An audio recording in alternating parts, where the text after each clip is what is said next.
오늘 이 본문의 말씀을 통해서 예배를 생명과 가치라는 제목으로 하나님의 말씀을 함께 나누도록 하겠습니다. 예배를 생명과 가치라는 제목입니다. 우리 속담 중에 하룻 강아지 범 무서운 줄 모른다라는 속담이 있지요. 다들 아시는 대로 상대가 어떠한지는 잘 모르고 철없이 함부로 덤비는 모습을 비유한 속담입니다. 그런데 이와 비슷한 느낌으로 요즘 젊은 세대들이 쓰는 표현이 또 한 가지가 있습니다. 권투 선수 타이슨이 했다는 말로 알려져 있는데요. 이런 말입니다. 좀 무시무시합니다. 누구나 다 그럴듯한 계획은 가지고 있다. 한데 맞기 전까지는. 두 가지 표현 다 자신의 힘이나 또 상대방의 힘이 어떠한지는 생각하지도 않고 자신만만한 모습을 보일 때 쓰는 표현이지요. 저는 오늘 말씀을 읽으면서 애굽 왕 바로가 바로 이런 모습이었다라고 하는 그런 생각이 듭니다. 하나님께서 어떠한 분이신지는 생각하지 않고 자신의 힘과 권력, 능력만을 믿고 하나님께 대항하는 모습이 정말 말 그대로 하룻 강아지 범무서운 줄 모르고 날뛰는 그런 형국처럼 보였습니다. 오늘 말씀의 내용을 살펴보면 하나님의 명령을 받은 모세와 아론이 바로 왕에게 찾아갑니다. 그리고 이스라엘 백성들이 하나님께 예배 드릴 수 있도록 허락해 달라고 요청합니다. 당연히 바로는 그들의 요구를 무시합니다. 무시할 뿐만 아니라 이스라엘 백성들을 더욱 괴롭게 만들었습니다. 그들이 게으르고 노역을 쉬기 위하여 꾀를 낸다고 생각하여 오히려 더욱 무거운 짐, 과중한 짐을 지웠습니다. 그로 인해 이스라엘 백성들은 이전보다 더욱 열악한 상황 속에서 일해야만 했습니다. 이전에는 벽돌을 만들 때 필요한 재료, 지푸라기를 제공해 주었지만 이제는 직접 짚을 구해서 만들되 이전과 동일한 수요대로 벽돌을 만들어야만 했습니다. 정리하면 하나님의 명령, 이스라엘 백성이 하나님께 절기를 지킬 수 있게 하라는 그 명령을 받아서 바로에게 찾아온 모세와 아론은 아이러니하게 오히려 백성들을 더욱 힘든 상황 가운데 놓이게 만들었습니다. 자, 그러면 오늘 말씀에 나타난 이러한 상황들을 통해서 하나님께서 우리에게 하시는 말씀은 무엇일까요? 그 첫 번째 주제는 이것입니다. 온전한 신앙생활을 하려는 데에는 언제나 방해가 따른다는 것입니다. 우리 한번 따라해 보겠습니다. 온전한 신앙생활을 하려는 데는 언제나 방해가 따른다. 예, 그렇습니다. 온전한 신앙생활을 하려는 데에는 언제나 방해가 따릅니다. 방해하는 세력이 있음을 아주 분명하게 보여주고 있습니다. 오늘 출애굽기 말씀에는 그 세력이 바로 왕으로 나타났지요. 모세와 아론은 바로에게 다른 이야기를 한 것이 아닙니다. 하나님의 절기를 지키러 다녀오겠다고 이야기하였습니다. 지금 말로 하면 예배 드리러 다녀오겠다고 이야기를 한 것이지요. 5장 말씀을 잘 읽어보면 모세가 바로에게 이야기한 것은 이스라엘 백성의 완전한 출애굽이 아니었습니다. 3절 말씀을 보면요. 우리가 광야로 사흘 길쯤 가서 우리 하나님 여호와께 제사를 드리러 가도록 허락하소서. 이렇게 나옵니다. 왕복하면 도합 약 일주일 정도 걸리는 그 거리. 하나님께 온전히 예배 드릴 수 있는 그 정도의 시간, 최소한의 시간을 주면 하나님께 예배를 드리고 다시 돌아오겠다는 그런 뉘앙스였지요. 하지만 바로왕은 이것마저도 허락하지 않았습니다.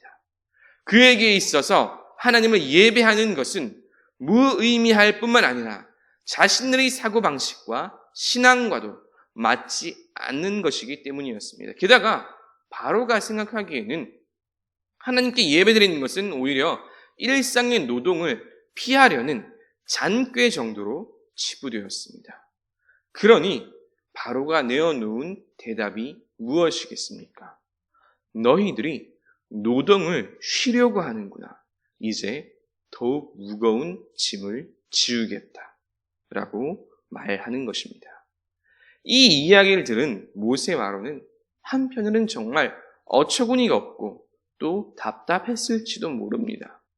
나는 분명히 하나님의 말씀을 들었고 그 명령에 순종하여서 바로에게 나왔는데 그 결과는 전혀 만족스럽지 못합니다.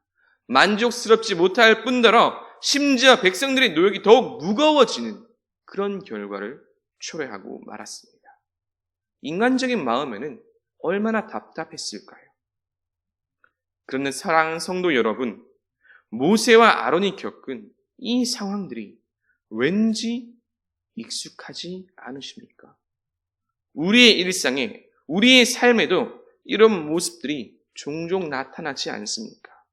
분명히 하나님께서 원하시는 일, 하나님께서 명령하신 일, 하나님께서 기뻐하신 일을 하고자 하여 마음을 먹고 또 그렇게 행동했는데 돌아온 결과는 불만족스럽습니다. 아니, 불만족이란 말을 뛰어넘어서 아주 어려운 곤경에 처하는 경우가 종종 있었을 것입니다.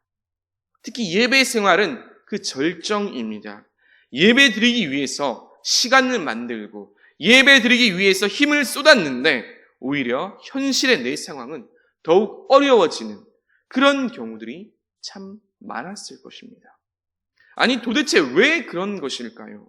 전지전능하신 하나님께서 말씀하셨다면 그런 하나님께서 명령하셨고 그 말씀에 따라 행동했는데 왜 더욱 어려운 곤경 가운데 처하는 것일까요?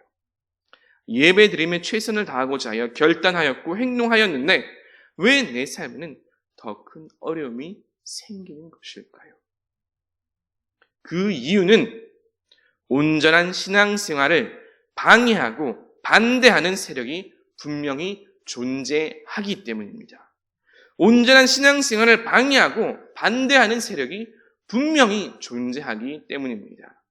하나님을 예배하는 이러한 삶을 싫어하는 세력이 있다면 누구일까요? 두말할 것도 없이 사탄의 세력이지요. 그들은 우리가 하나님을 예배하는 것을 극도로 싫어하고 두려워합니다. 저 사람이 하나님을 온전히 예배하게 된다면, 온전한 하나님의 사람이 된다면 사탄은 그의 삶에 더 이상 아무런 영향력도 발휘할 수 없게 됩니다. 지옥 권세를 더 이상 사용할 수 없게 되는 것이지요. 그러니 어떻게 해야 하겠습니까? 방해해야죠. 하나님을 예배하지 못하도록, 온전한 신앙생활을 할 수 없도록 가진 수를 쓰는 것입니다. 그 가운데 고대로부터 지금까지 가장 유효한 것이 바로 고통입니다. 삶을 더욱 괴롭게 만드는 것입니다. 그래서 하나님을 찾을 만한 그러한 시간과 여유를 가질 수 없도록 하는 것입니다. 이것이 오늘날 요즘 흔히 말하는 사람을 일에 매몰시키는 것이고 번아웃 시키는 것입니다. 일상의 일들에 매몰되어서 하나님을 더 이상 생각하지 못하도록 방해하는 것이지요. 나아가 하나님을 향한 발걸음을 옮길 때마다 한 걸음 한 걸음 옮길 때마다 계속해서 어려움을 줍니다. 마치 하나님을 향해 나아가는 그 길이 잘못된 길인가 착각하도록 말이지요. 하지만 참된 그리스도인이라면 반대로 생각해야 합니다. 하나님을 예배하려는 일에 어려운 일이 생기고 방해가 생긴다? 그러면 그 길은 제대로 가고 있는 길입니다. 오히려 방해가 생기면 더 분명한 사인인 줄 알고 기뻐하시기 바랍니다. 더욱 확신을 가지고 예배의 자리로 나아오시는 저와 여러분 되시기를 주님의 이름으로 축복합니다. 오늘 말씀의 두 번째 핵심은 이와 같이 예배의 자리로 나아오는 것을 방해하는 그런 세력들의 특징입니다. 그들은 시대와 상황에 따라 모습을 달리 했지만 그 특징은 예나 지금이나 크게 다르지가 않습니다. 크게 두 가지 특징이 있는데 오늘 말씀에서도 그대로 나타납니다. 첫 번째는 그들은 하나님을 알지 못하고 무시합니다. 바로 왕도 그러했지요. 모세와 아론이 하나님께 예배 드리러 가야 한다고 했을 때 바로가 가장 먼저 한 말은 이것이었습니다. 여호와가 누구이기에 내가 그의 목소리를 듣고 이스라엘을 보내겠느냐? 나는 여호와를 알지 못하니 이스라엘을 보내지 아니하리라. 바로는 여호와가 누구이며 나는 여호와를 알지 못한다, 이렇게 이야기했습니다. 그런데 이것은 오늘날도 똑같이요, 마찬가지입니다. 그리스도인들을 핍박하는 사람들의 가장 대표적인 특징이 무엇입니까? 그들은 하나님께서 어떠한 분이신지를 모른다는 것입니다. 하나님께서 얼마나 위대한 분이신지, 하나님께서 얼마나 우리를 사랑하시는지, 그리고 하나님께서 진노하시면 얼마나 무서운 분이신지를 그들은 전혀 모른다는 것입니다. 알지 못할 뿐더러 설령 안다고 하더라도 무시합니다. 하나님을 무시하고 업신여깁니다. 이것이 예배를 방해하는 세력의 가장 큰 특징이지요. 그리고 그들의 두 번째 특징은 예배의 가치를 무시한다는 것입니다. 예배의 중요성을 가벼이 여깁니다. 예배가 아무것도 아닌 양 생각하며 예배 드리는 것은 시간 낭비하며 심지어 일하기 싫어서 내는 잔꾀라고 생각합니다. 오늘 말씀에서 했던 바로 그 말 그대로입니다. 너희가 어찌하여 백성의 노역을 쉬게 하려느냐. 예배를 일하기 싫어서 내는 잔꾀 정도로 생각하는 것이죠. 이 얼마나 무식하고 무지한 태도입니까? 하나님에 대하여 눈꼽만큼도 알지 못하며 예배와 가치의 그 중요성이 어떠한지 알아보려고 하지도 않습니다. 그런데 이와 같은 바로의 모습 정말 많이 보셨지요. 우리 주변에서 예배의 자리에 나오는 우리를 향해서 우리를 일컬어 믿지 않는 사람들이 하는 그 비아냥한거리는 그 말과 너무나도 닮아 있지 않습니까? 왜 교회 가냐? 그 시간에 일을 하면 돈을 얼마나 더 벌고 그 시간에 다른 여가 활동을 하면 스트레스도 풀 수 있고 그 시간에 차라리 휴식이라도 하면 더 좋을 텐데 왜 교회 가서 시간도 쓰고 돈도 쓰고 물질도 쓰고 에너지도 쓰느냐? 정말 많이 들어본 이야기들이죠. 그러나 이 모든 것은 예배의 가치와 그 중요성을 전혀 모르기 때문에 하는 말들입니다. 하나님께서 인간을 창조하신 목적이 무엇입니까? 우리 신앙을 체계적으로 잘 정리한 웨스트민스터 소요리 문답 제1문, 가장 중요하다고 일컬어진 제1문은 이렇게 이야기합니다. 사람의 제일 되는 목적은 하나님을 영화롭게 하는 것과 영원토록 그를 즐거워하는 것입니다. 사람의 제일 되는 목적은 하나님을 영화롭게 하는 것과 영원토록 그를 즐거워하는 것입니다. 이것을 한마디로 이야기하면 무엇입니까? 바로 예배이지요.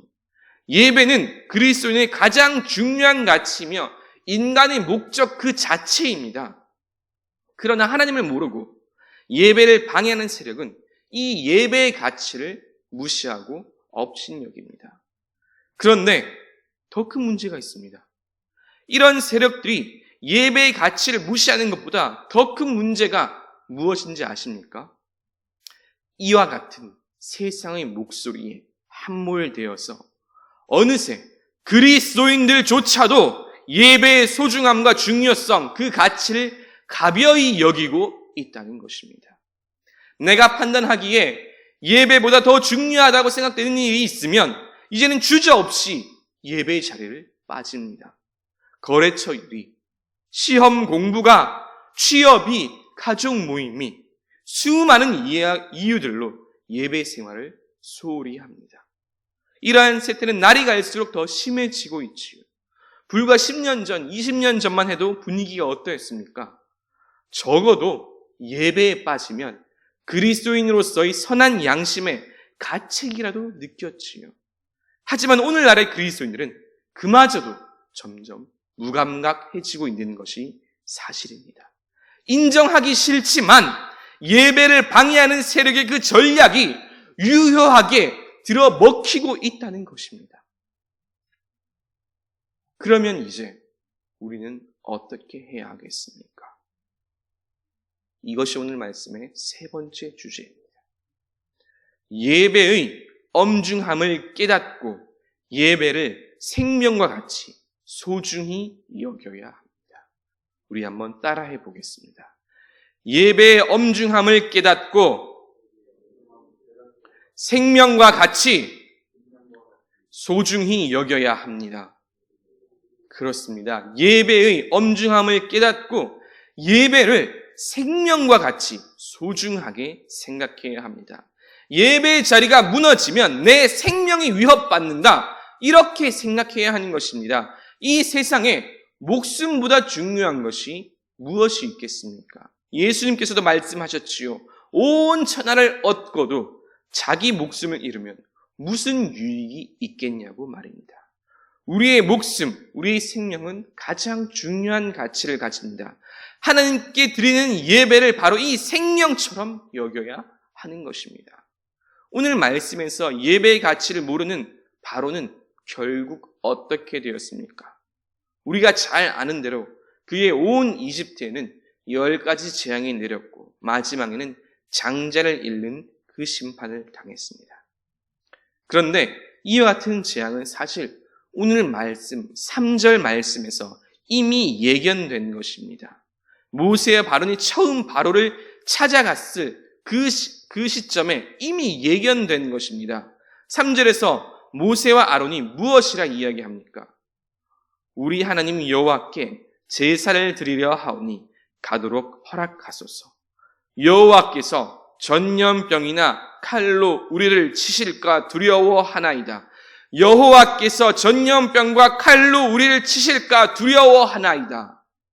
모세와 아론은 하나님께 예배 드리러 가는 것이 얼마나 중요한 일인지, 얼마나 엄중한 일인지 이미 알고 있었습니다. 하나님께 예배 드리는 것은 곧 생명을 지키는 일이라는 것을 이미 알고 있었던 것입니다. 하지만 바로는 몰랐지요. 그는 하나님을 모른다 하였고 예배의 중요성, 가치를 무시하였습니다.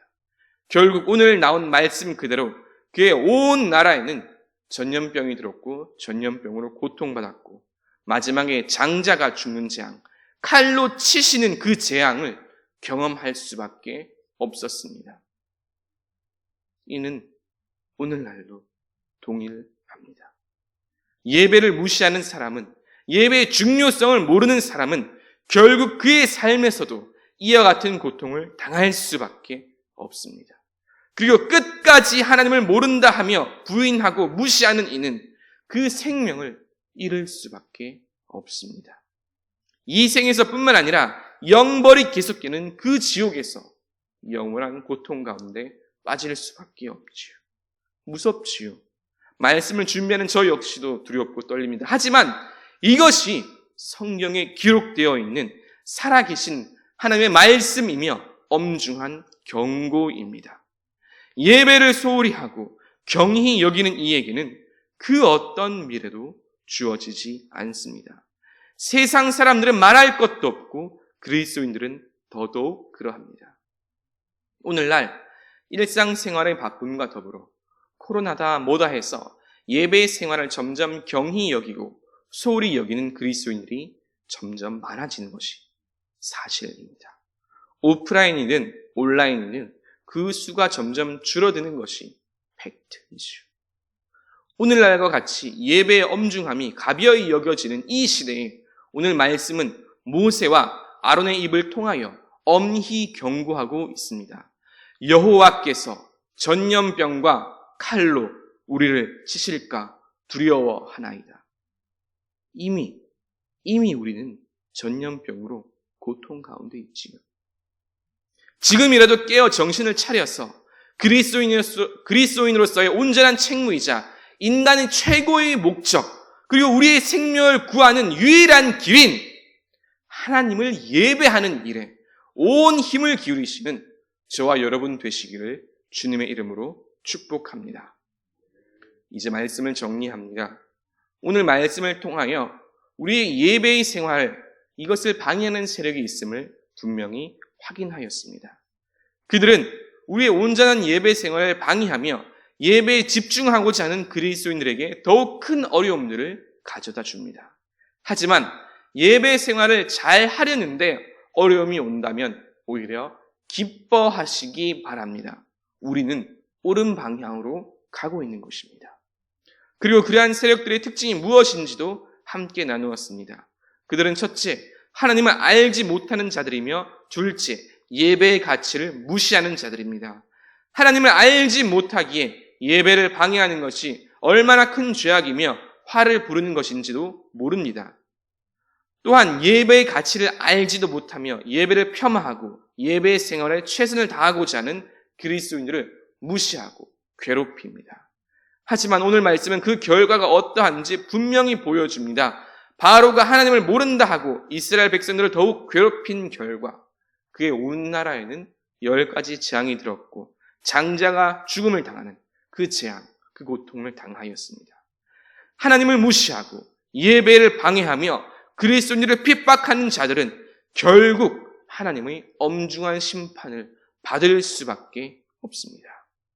그렇게 우리 그리스도인들은 두렵고 떨림으로 예배 생활에 온 힘을 기울여야 합니다. 예배는 그리스도인의 가장 중요한 책무이자 인간의 제일 되는 목적입니다. 더불어 우리의 생명을 살리는 유일한 길이 바로 예배인 줄로 믿으시길 바랍니다. 이를 기억하여 예배의 가치가 점점 희미해지는 이 시대 가운데 하나님을 온전히 예배함으로 하나님의 은혜와 복을 풍성히 누리는 저와 여러분 되시길 주님의 이름으로 축복합니다.